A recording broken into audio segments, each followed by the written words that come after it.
सबैमा नमस्कार। आज चाहिँ हामी नेपाल बार काउन्सिलले लिन लागेको 34औं अधिवक्ता तहको परीक्षाको फौजदारीतर्फको पहिलो नजिरको बारेमा कुरा गर्दैछौँ। अघिल्लो अङ्कमा हामीले रिटतर्फको पहिलो नजिरमा कुराकानी गरिसकेका छौँ। त्यो चाहिँ जग्गा प्राप्ति ऐनसँग सम्बन्धित रहेको थियो र त्यसले जग्गा प्राप्ति ऐनले जुन प्रयोजनका लागि जग्गा लिएको हो त्यो प्रयोजन भन्दा बाहेकको जग्गा चाहिँ फिर्ता हुनुपर्छ भन्ने निवेदकको दाबीलाई अस्वीकार गरेको थियो। यो ट्रली बससँग सम्बन्धित थियो। तपाईले त्यसको भिडियो हेर्न सक्नुहुन्छ। र आज चाहिँ हामी फौजदारीतर्फ गरिएको पहिलो नजिर हेर्दैछौँ। त्यसमा चाहिँ पुनरावेदक प्रतिवादी चाहिँ बाराको भरत महतो कोइरी छन् र उसको चाहिँ वादी चाहिँ महेन्द्र महतो कोइरीको जाहेरले नेपाल सरकार भएको मुद्दा हो। यो मुद्दा चाहिँ ज्यान मार्ने उद्योगसँग सम्बन्धित मुद्दा हो। अब ज्यान मार्ने उद्योगसँग सम्बन्धित मुद्दामा अब हामी सुरुमा तथ्यहरूतर्फ हेरौँ। 65 साल असारको 27 गते जाहेरी दरखास्त पर्छ महेन्द्र महतो कोइरीले र महेन्द्र महतो कोइरीको छोरा माथि चाहिँ काम भयो के अरे आक्रमण भयो भन्ने सन्दर्भमा र उनले जाहेरी दरखास्तमा के भन्छन् भने म 21 गते चाहिँ मेरो खेतमा थिएँ, धान रोपाई गरिरहेका थियौँ। यो प्रतिवादी र निजको भाइ तथा छोरा समेत 5 जना छन्। यी 5 जना मान्छेहरूले चाहिँ यसका बाउले मलाई धेरै सतायो भनेर के गरे त भन्दा मेरो छोरालाई चाहिँ चारैतिरबाट घेरे र टाउकोमा फर्सा भन्ने त्या हतियारले काटेर घाइते बनाए र त्यसो भएको हुनाले चाहिँ मेरो श्रीमती तत्काल त्यहाँ पुगेको कारण चाहिँ ज्यान जोगियो र बचाउन लागि आएका मेरो श्रीमती रामसखिया, अर्को अच्छेलाल, प्रेमचन्द्र यिनीहरू पनि घाइते भएका छन्। त्यसो भएको हुनाले यिनलाई चाहिँ कारबाही गरिपाउँ भनेर यिनले प्रहरीमा निवेदन दिन्छन् र 65/3/29 मा घटनास्थल मुचुल्का हुन्छ र मदन प्रसाद महतो कोइरीले चाहिँ अधिकार प्राप्त अधिकारी समक्ष 65/4/23 मा बयान गर्छन्। के बयान गर्छन् त भन्दा यी मदन प्रसाद महतोले मेरो आफ्नो कबड पसलको जितपुरमा गएको बेला मेरो दाजु भरत महतो कोइरी र जाहेरवाला महेन्द्र महतो कोइरीको घर परिवारमा झैझगडा कुटपिट भएर छ। अनि कुटपिट भइसकेपछि म चाहिँ के अरे बन्दुक ल्यायो प्रेमचन्द्र महतोले। अनि त्यसो भएपछि त्यहाँ धेरै मानिस नियन्त्रणमा लिने क्रममा कसले चलाए, रामेश्वर महतो घाइते भएको कुरा चाहिँ ठिक हो तर मलाई थाहा छैन भनेर भन्छ। अब त्यसपछि शिवशङ्कर प्रसाद कुशवाहाहरूले चाहिँ 4/26 मा घटना विवरण गरिदिन्छन्। अनि अर्को चाहिँ के छ त भने यो चाहिँ रामेश्वर महतो जाहेरवालाको छोरो हो, अघि नै हामीले भनिहाल्यौँ र यसमा चाहिँ अच्छेलाल महतो समेतलाई घाइते बनाएको छ भन्ने कुरा चाहिँ गरेका छन् यी मानिसहरूले। अब यसपछि के हुन्छ भने अब अर्को तथ्य चाहिँ प्रभु महतो, आदेश महतो, कोइरी यिनीहरूले चाहिँ वस्तुस्थिति मुजुल्का गरिदिएर घटना भएको हो भन्ने कुरा गर्छन् र भरत महतो कोइरी र जाहेरवाला महेन्द्र महतो चाहिँ झैझगडा भएका हुन्। निजको छोरा प्रेमचन्द्र महतोले चाहिँ बन्दुक निकालेर खोजेका हुन्, त्यसो गर्दाखेरि घाइते भयो भन्छन् र रामेश्वर महतो लगायतले चाहिँ साउनको 27 गते घटना विवरण कागजात गर्छन्। जग्गा सम्बन्धी विवाद हो, त्यसो भएपछि टाउकोमा घाइते घाउ लागेको हो, मेरो टाउकोमा चोट लागेकोमा म अहिले सन्चो भइसक्यो भनेर जुन रामेश्वरको जुन जाहेरवालाको बाले जाहेर छोरा थियो उसको कुरा गर्छन् र घाउ जाँच 3/23 मा घाउ जाँच हुन्छ र 2 जनाको रामेश्वर महतो कोइरी र अच्छेलाल महतोको कोइरीमा चाहिँ टाउकोमा काटेको र 7-7 वटा टाँका लागेको घाउ जाँच फारम आउँछ र त्यस्तै रामसुखी देवी कोइरी र उर्मिला देवी कोइरीको चाहिँ शरीरमा घाउचोट लागेको भन्ने यो घाउ जाँच फारम आउँछ। अब यसरी आइसकेपछि अभियोग सुरु हुन्छ। अभियोग 65/5/1 मा अभियोग दाबी गर्छ जिल्ला सरकारी वकिल कार्यालयले। प्रतिवादीहरूले ज्यान मार्ने उद्योगको कसुर अपराध गरेको पुष्टि हुन आएको हुँदा मुलुकी ऐन ज्यान सम्बन्धी महलको एक बमोजिम कारबाही भयो। 15 बमोजिमको कसुरमा चाहिँ 5 जना छन्, भरत महतो, भुवालाल महतो, भोला महतो सहितलाई कारबाही गरिपाउँ भन्ने कुरा छ। त्यसपछि प्रतिवादी मदन प्रसाद महतोलाई चाहिँ जिल्ला अदालतमा बयान लिइन्छ। मैले रामेश्वरलाई केही पनि गरेका छैन, त्यसकारण मलाई सजाय हुनुपर्ने होइन, किनभने झगडा भएको भनेर म हेर्न गएको हुँ, म पुग्दाखेरि झगडा भइसकेको थियो भन्छ। अब त्यसपछि उसलाई चाहिँ निज त्यहाँ घटनास्थलमै थिए, त्यसो भएको हुनाले उनले थिइन भनेको बयान पत्यार लाग्दो भएन, त्यसकारण उनलाई पछि बुझ्दा पछि कारबाही हुँदा ठहरे बमोजिम हुने गरी अहिले चाहिँ थुनामा पठाउनु भन्ने थुन्सेका आदेश भएको छ। त्यसपछि अब अरू भरत महतो कोइरी जो प्रतिवादी बनाएका थिए, यो खेत हाम्रो एकै ठाउँमा छ, यो दमकलले पानी लाउन नदिएको कुराले चाहिँ यो कुरा आएको हो, हामीले चाहिँ त्यो गरेका छैनौँ भन्छन्। यिनलाई तारिखमा छोडी 12,000 धरौटी मागिएको छ।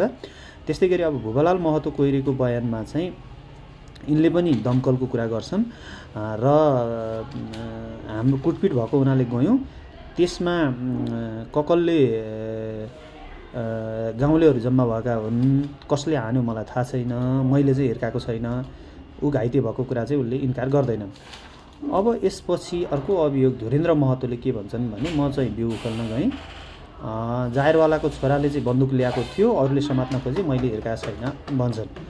त्यसपछि भोला महतोले के भन्छन् भने यिनले पनि बन्दुक खोज्ने क्रममा चाहिँ गाउँलेहरूले पक्रिन खोज्दा रामेश्वर महतोको टाउको फुट्या हो, म चाहिँ जितपुर बजारमा थिएँ, पछि थाहा पाएँ, मलाई थाहा छैन भनेको छ। उनको यी दुइटैको सन्दर्भमा चाहिँ अदालतले तारिखमा राख्ने आदेश गरेको छ। अब साक्षीहरूले के भन्छन् भने भोला महतोको साक्षी तरुण सहनीले चाहिँ कुटपिट हुँदा म स्कुलमा थिएँ, कसले कुटपिट गरे थाहा छैन भन्ने सन्दर्भको कुरा गर्छन्। अर्को गजेन्द्र सहनीले भाइलाई बचाउन जाँदा प्रतिवादी भुवाललाई स्वयं जाहेरवालाहरूले पो कुटपिट गरे हो भन्ने कुरा गर्छन्। त्यस्तै रामप्रसाद महतोले चाहिँ धानको बिउ खेल्न गएको हुँ, 100-125 जना मान्छे थिए, कसले कुटपिट गरे थाहा भएन भन्छन्। र अर्को जयनाथ सहनीले पनि त्यही कुरा गर्छन्। अब यो सन्दर्भमा हेर्दाखेरि चाहिँ अब भरतले बारा जिल्ला अदालतले के भन्यो भने भरतले रामेश्वरलाई फर्साले हानेको भन्ने भनाइसहितको बकपत्र पनि गरेको छ, अनि त्यसो भएको हुनाले ऊ निर्दोष मान्न सकिएन। निजकै चोट प्रहारबाट रामेश्वरको टाउकोमा चोट लागेको पुष्टि भयो, त्यसकारण उनलाई ऐन बमोजिम 5 वर्ष कैद गर्ने भन्ने यो जिल्ला अदालतले भन्यो। अब योसँग सम्बन्धित हामी कानुन पनि हेरौँ र यो कानुनमा चाहिँ के छ भने मुलुकी ऐन 2020 को 15 नम्बरको कुरा थियो। यसमा के छ भने ज्यान मार्ने मनसायले गोली चलाउने वा बम हान्ने वा घातक हतियारले काट्ने वा मार्नका लागि अरू जुनसुकै कुराको उद्योग गरी मर्नेसम्मको काम गरेकोमा कुनै कारणले ज्यान मर्न पाएको रहेनछ भने त्यस्तो काम गर्ने र गर्न लगाउने तथा सो ठाउँमा गई वचन दिने वा मद्दत गर्नेलाई 5 वर्षदेखि 12 वर्षसम्म कैद गर्नुपर्छ भन्ने हाम्रो 2020 को मुलुकी ऐनको यो प्रावधान छ। यही प्रावधान अनुसार यो मुद्दा अभियोजन भएको छ र अदालतले यही कुरा टेकेर 5 वर्षदेखि भनेर 5 वर्ष सजाय गरेको छ। र यो सन्दर्भको कुरा गर्दाखेरि चाहिँ हामीले अहिलेको नयाँ 2074 को मुलुकी ऐन मुलुकी फौजदारी संहिता हेर्यौँ भने त्यसमा चाहिँ 183 मा कसैले कसैको ज्यान मार्ने नियतले त्यसको उद्योग गर्नु हुँदैन भन्ने कुरा गरेको छ र यसमा चाहिँ 10 वर्षसम्म कैद हुन्छ भन्ने कुरा छ। अब हामी फेरि मुद्दातर्फ जाउँ र मुद्दामा चाहिँ जुन अब अर्को चाहिँ अरू जुन 4 जना प्रतिवादीहरू थिए, ती 4 जना प्रतिवादीहरू विरुद्धको मा चाहिँ पुगेन भन्ने अभियोग पुष्टि हुन सकेन भनेर दाबीबाट सफाई दियो। त्यसो भएपछि दुवै पक्ष जो सजाय भएको पक्ष चाहिँ फैसला मिलेन भनेर पुनरावेदन गएको छ। सरकारी वकिल चाहिँ बाँकी 4 जनालाई पनि सजाय गर्नु पर्यो भनेर गएको छ। त्यसो हुँदा बारा जिल्ला अदालतबाट 66/12/5 मा यो फैसला भएको थियो। पुनरावेदन अदालत हेटौँडाले पनि यो ठिक छ भनेर भनिदियो। र त्यसो भइसकेपछि फेरि अब सर्वोच्च अदालतमा दोहोऱ्याइ पाउँ निवेदन गयो र दोहोऱ्याइ पाउँ निवेदन जाँदाखेरि दोहोऱ्याइ पाउँ घटना भन्नेबाट गइसकेपछि अब सर्वोच्च अदालतले 3-4वटा विषय भनेको छ। त्यहाँ मुख्य विषय म यहाँ कुरा गर्छु। पहिलो चाहिँ घटनाबाट पीडित व्यक्ति स्वयं प्रत्यक्षदर्शी हुन्छ। निज पीडितको कथन घाजाँच प्रतिवेदनबाट पनि पुष्टि भएको हुनाले चाहिँ यसलाई प्रमाणमा लिन मिल्छ। उनीहरूले यो प्रमाणमा लिन मिल्दैन, यो घातक होइन भन्ने बहस गरेका थिए विपक्षीले। अर्को चाहिँ यसले के भन्यो भने कुनै पनि कसुरलाई कसुरदारले गरेको कार्यबाट सिर्जित परिणामबाट हेर्नुपर्छ। के गर्यो भन्नुभन्दा पनि त्योबाट के परिणाम निस्क्यो र त्यही अनुसार हेर्नुपर्छ र न्यायिक निरूपण गर्नुपर्छ। त्यसकारण उसको टाउकोमा 7-7वटा टाँका लाउने गरी भएको घाउ चाहिँ हुँदैन, के अरे ज्यान मार्ने उद्योग होइन भन्न मिल्दैन, कुटपिटतर्फ जानुपर्छ भन्ने उनीहरूको बहस थियो। किनभने त्यहाँ कुटपिटतर्फ पनि मुद्दा चलेको छ अर्कोतर्फ, र फैसला मिलेकै देखिँदा सदर हुने भन्ने सर्वोच्च अदालतले फैसला गरेको छ। अब यसमा हामी यो मुद्दामा हामीले पुरै हेर्यो भने अघि नै भनेको चाहिँ जस्तो यो नजिरले मुख्य भनेको के हो भने ज्यान मार्ने उद्देश्यले साङ्घातिक प्रहार गरेको र कुटपिट गरेको कसुर फरक हुन्छ। एउटै वारदातमा पनि विविध घटनाको कसुर हुन सक्ने हुँदा सोही बमोजिम कसुर अनुसारको अनुसन्धान र अभियोजन गरिनुपर्छ। अघि नै भनेको जस्तै कुनै पनि कसुरलाई कसुरदारले गरेको कार्यको सिर्जित परिणामबाट हेरिनुपर्छ र न्यायिक निरूपण गरिनुपर्छ भन्ने यो नजिरको मुख्य कुरा रहेको छ। र हामीले अघि नै भनिहाल्यौँ यो नजिरको सन्दर्भमा यसमा चाहिँ अर्को मुद्दा पनि परेको छ भनेको जुन विपक्षीहरूले गरेको भएको हुनाले अर्को मुद्दा पनि परेको हुनाले उनीहरूले विपक्षीहरूले यो मुद्दा चाहिँ कुटपिटमा जानुपर्छ भन्ने कुरा गरेका थिए। यहाँनिर तपाईँको तथ्यमा सन्धियार बीचको साँधको विषयमा तत्काल उत्पन्न झगडाबाट कुटपिट भई केही व्यक्ति घाइते भएको भनेर सरकारी फौजदारी नम्बरको चाहिँ यो यहाँनिर मैले तपाईँहरूलाई हाइलाइट पनि गरेको छु। यसरी के भएको छ, एउटा मुद्दा चाहिँ कुटपिटको वारदात कायम हुने, अर्को मुद्दामा ज्यान मार्ने उद्योग त भएन भन्ने चाहिँ जसले यो दोहोऱ्याइ पाउँ लिएर गयो उसले यो दाबी पनि गरेको छ।